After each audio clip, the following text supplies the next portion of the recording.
This week on Arizona Illustrated, El Tambo Fest, the sounds of Cumbia. It just makes you move to it.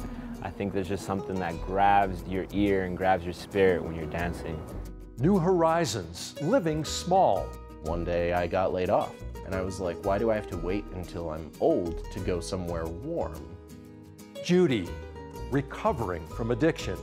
I turned into a person that I despised, and I found myself doing things I thought I would never do. And Major League from the vault.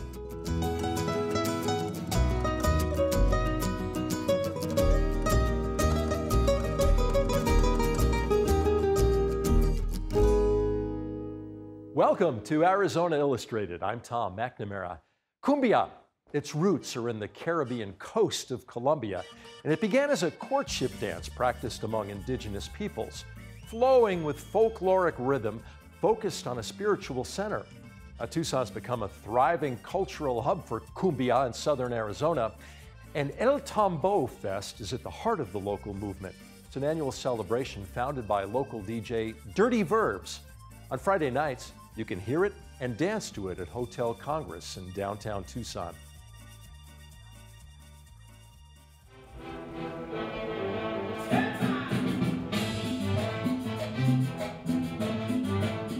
Cumbia music is a music of resistance, and it is a music of celebration at the same time. You know, it comes from enslaved peoples, enslaved African peoples, being in resistance, right, and dancing la cumbiamba, or the circle, and coming together when all odds were against it. At its core, cumbia still does that. It still provides people a space for resistance in celebration, lament, and joy at the same time, and you kind of hear that in the music.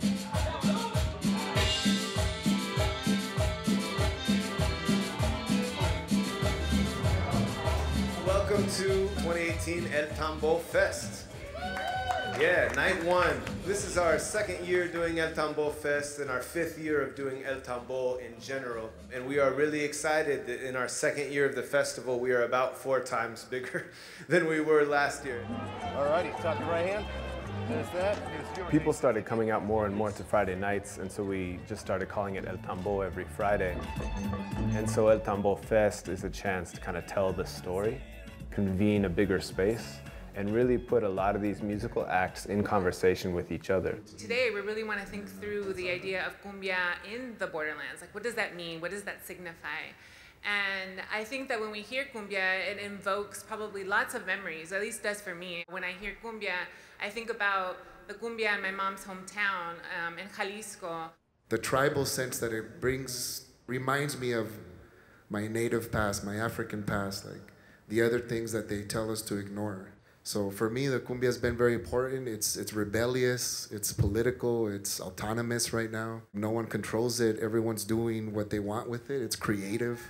All right, we're gonna listen to some border music tonight, and I feel like it's as good as any other kind of music. So here we go.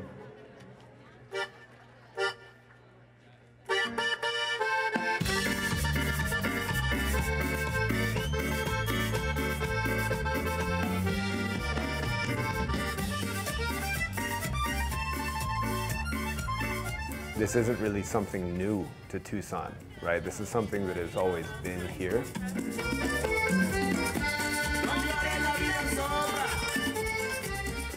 It's completely surreal looking at it, because when I started, you know, there was no cumbia downtown at all. Like, there's people listening to cumbia everywhere, but none of the clubs downtown were playing Latino music at all.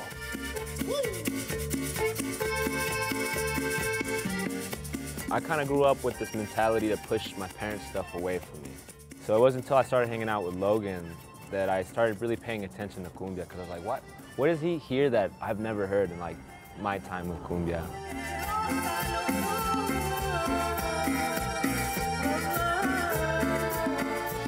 I had been doing sets here and there with just hip hop or my oldie stuff. It wasn't until I played cumbia that people actually danced to my stuff that I was like, that's the formula.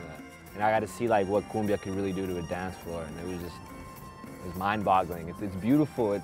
Sometimes I want to cry But I'm like, okay, I just gotta, I'm getting paid for this, I can't cry. Tucson, muchas gracias por estar aquí con nosotros. Les saluda con todo respeto Frontera Bugalú del Paso, Texas, representando. I grew up in a very strong Mexican-oriented family. Cumbia's always been a really big part of my life, but I never thought of it being something that I would play out in a club.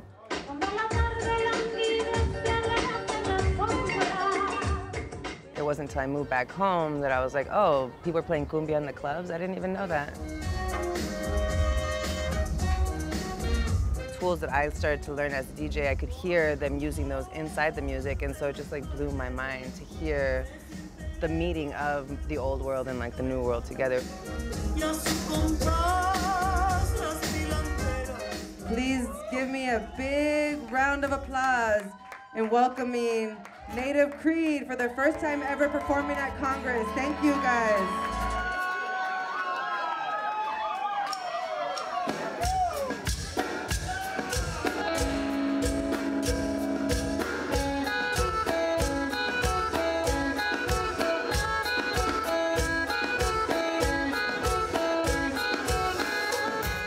It's kind of sad that I've never seen a band from the nation invited to play in a downtown venue, ever. Right, here at a festival, here and there, at an outdoor stage, maybe Tucson Meet Yourself, but not inside the club.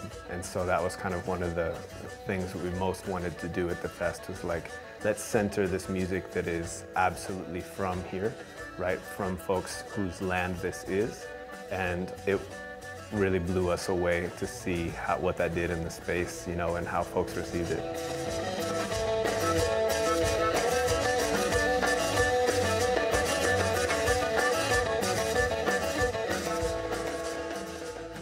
I want to have you all think about, like, well, what does cumbia mean also to your communities?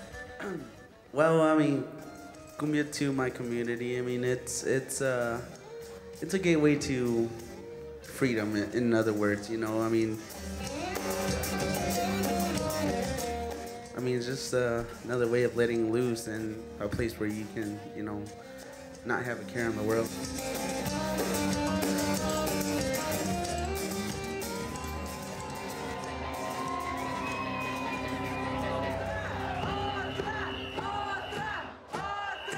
They do something when you're out at a dance party on the res called a wireless circle, where everyone just starts dancing in a circle, which is really cool because no matter where you come in, you just move with the flow, and it keeps like the whole dance floor energy moving with the music.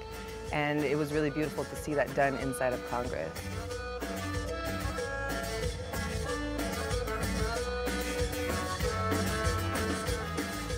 That was the moment that was really, for me, kind of was transcendent and took me out of all the planning and, you know, the logistics and all the things, when it all kind of fell away and really realized that this thing, like all good art, is really playing with something much more subtle and profound than what it seems on the surface.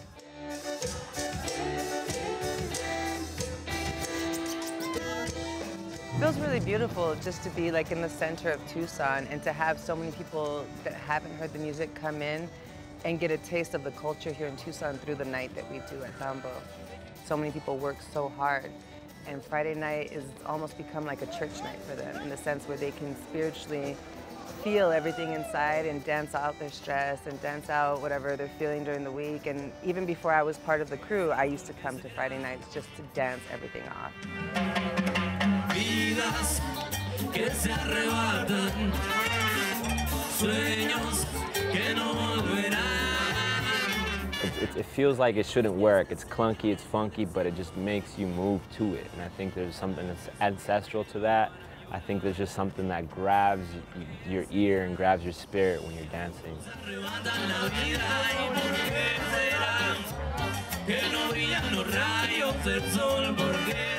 There's a moment when you're on the dance floor that you just kind of like take off. In the borderlands, we're kind of at a crossroads right now. While there's more xenophobia and kind of scapegoating going on at a national level,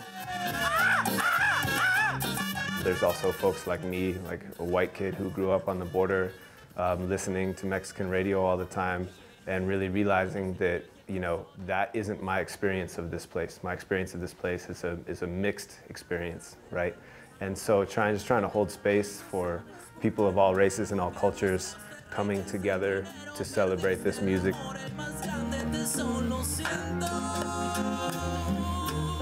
It's growing stronger here in Tucson, but it's also, we're just a part of a larger wave of national network of artists.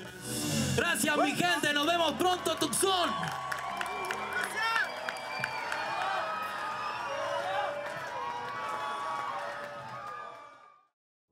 Losing your job can be a devastating setback, but for a man who dreaded the long, cold Minnesota winters and longed for a warmer place, it was a way out.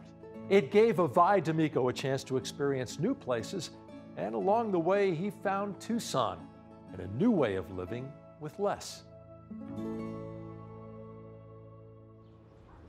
When I hear the phrase American Dream, it feels like shackles to me. My parents had a big house, went to college and got jobs, and when it was time for me, I went to college and I got a job and I bought a house, and I was just doing the stuff that I had seen. But I didn't like it, I wasn't happy. I had a 5-bedroom home in Minnesota. It was over 2,000 square feet.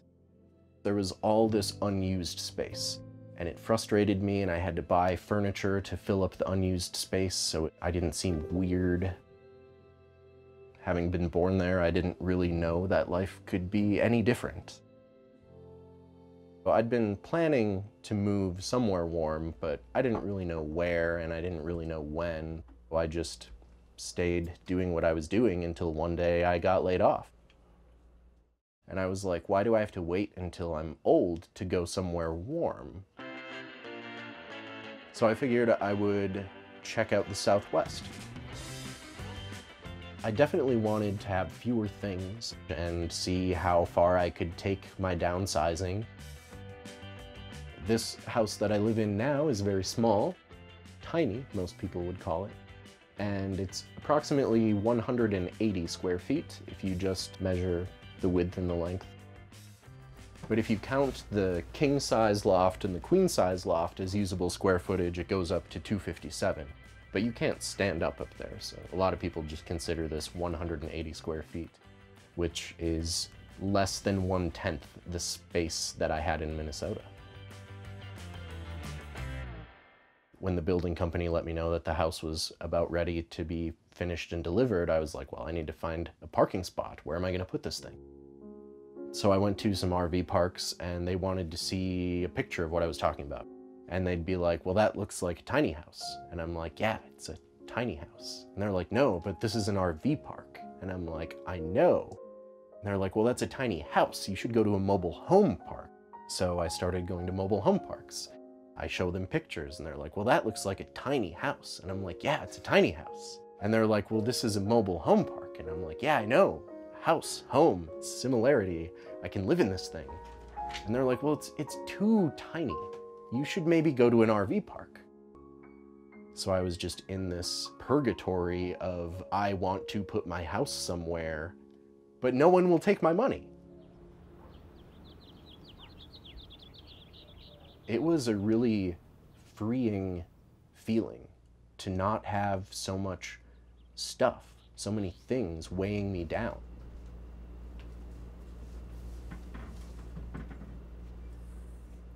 Now I can do whatever I want because it's really cheap for me to live.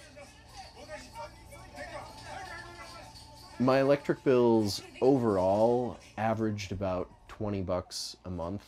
It's a little higher in the summer, but I don't think I've ever had an electric bill more than $40, and that's with the AC running a lot.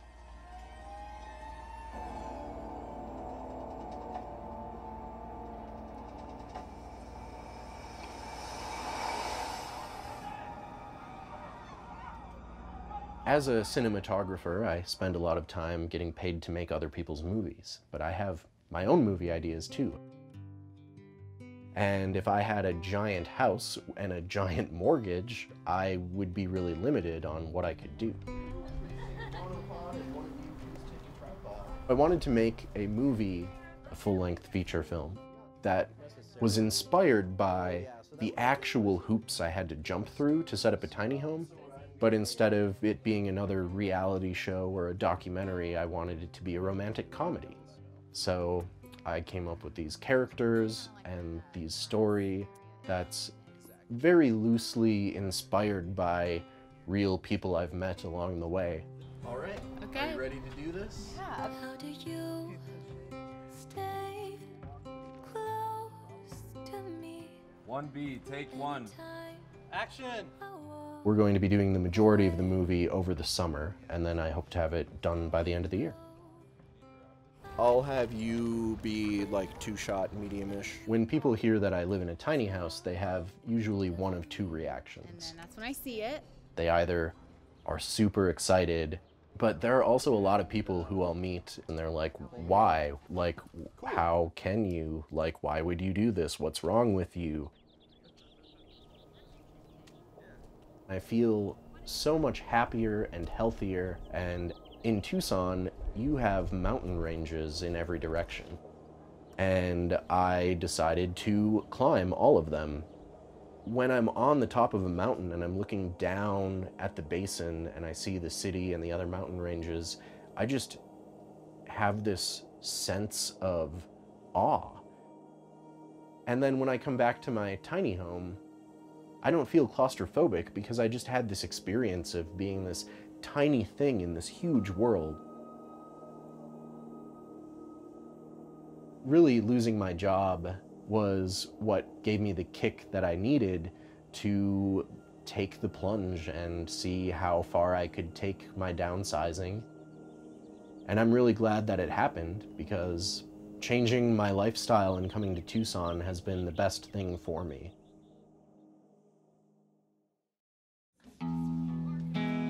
And now, a song from the Tucson ensemble band Loveland, X's for Eyes.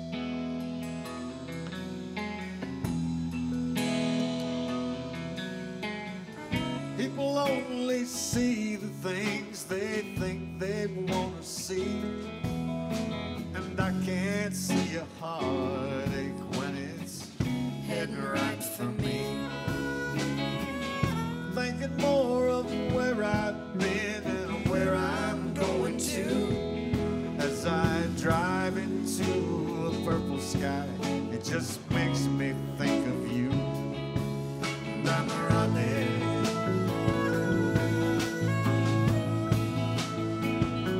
away from you.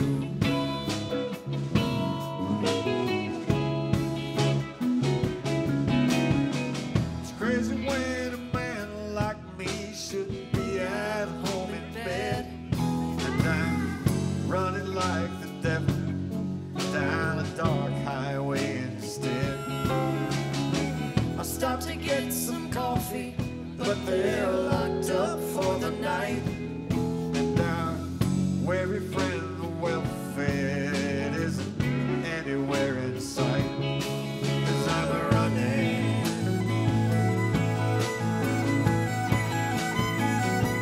away from you.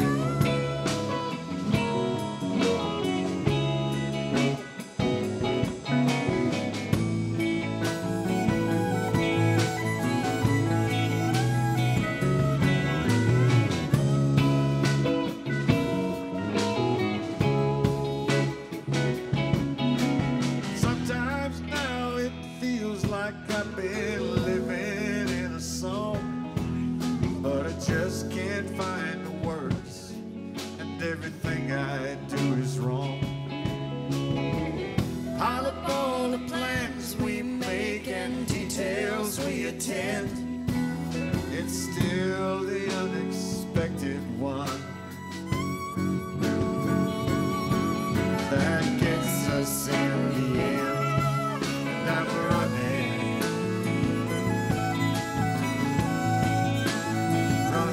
away from you.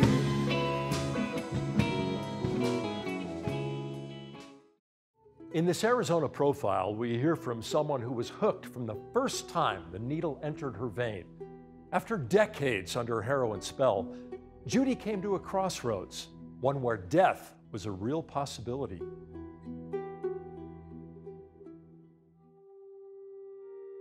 I still remember the moment I first did heroin. I was 26 and I came home from work. My roommate, I came in and her fiance was there and he was shooting heroin with his friend at the kitchen table.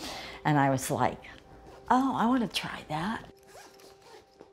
And I still remember the first moment and leaning up against the door jamb and I felt like I had died and gone to heaven. And I knew I would do that every chance I got for the rest of my life. My name is Judy, and I am a woman in long-term recovery. Drugs, you know, they were like this filter between me and the world, and I embraced that. Because my world was abusive and cruel. All of a sudden, my life wasn't my own anymore. And I found myself doing things I thought I would never do. I OD'd so many times, seizures, ODs, it was awful. I turned into a person that I despised.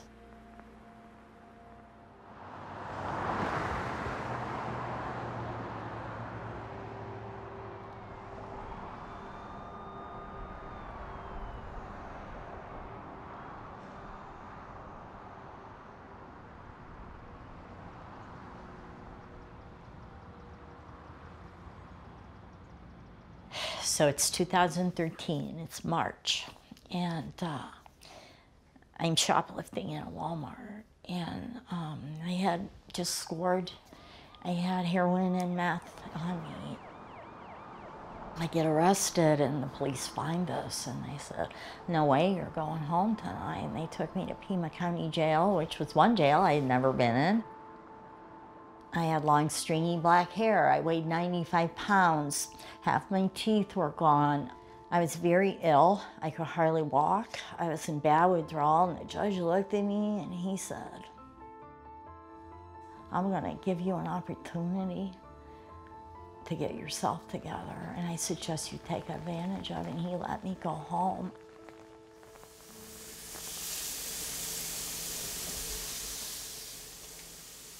I started the journey to get clean. And it was very hard. I was very ill. My detox lasted me a year. But you know, I just couldn't live like that anymore. I was so sick of myself. I was so sick of the way I was living.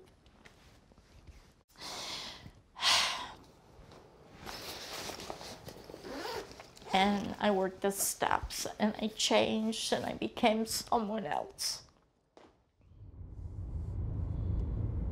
In 2016, I started working. I got a decent job, and I got my rights restored. And I got the charge from 2013 dismissed. It was like the state of Arizona decided to forgive me. And I thanked the judge. I said, Your Honor, thank you. You know, I'm so grateful. And he said, you made it so easy for me. Today, my life is so different. I have this wonderful boyfriend, you know. It's the first healthy relationship I ever had. And every morning I get up and I thank God and the universe for the life that I have today. And I think when you've had a life like mine and you've gone down, you know, that road, how can you be anything but grateful?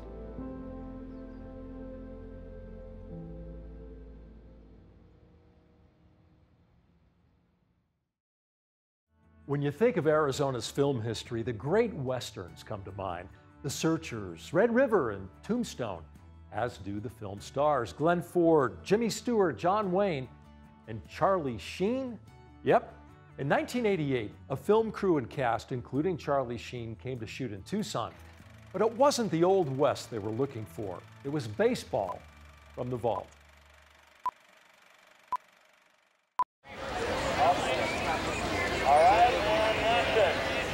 Movie making. It may look like fun, but really it's a lot of hard work, especially during the hot, muggy monsoon season days in Tucson.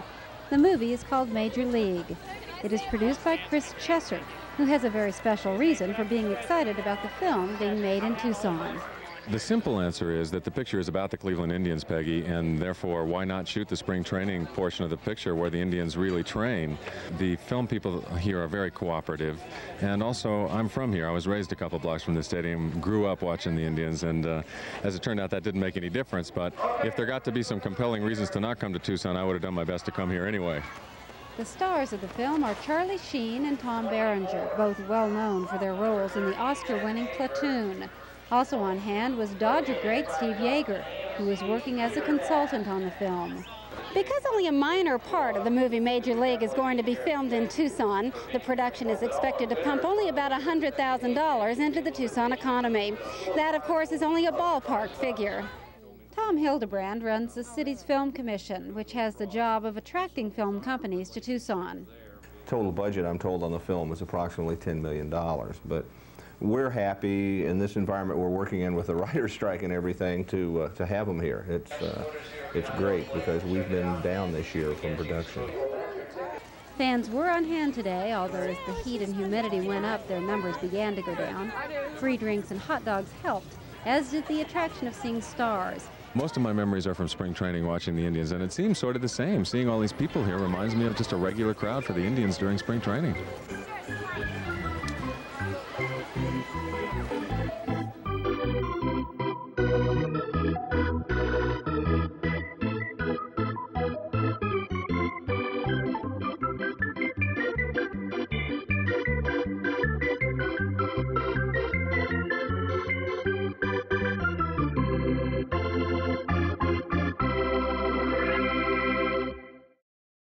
Thank you for joining us here on Arizona Illustrated.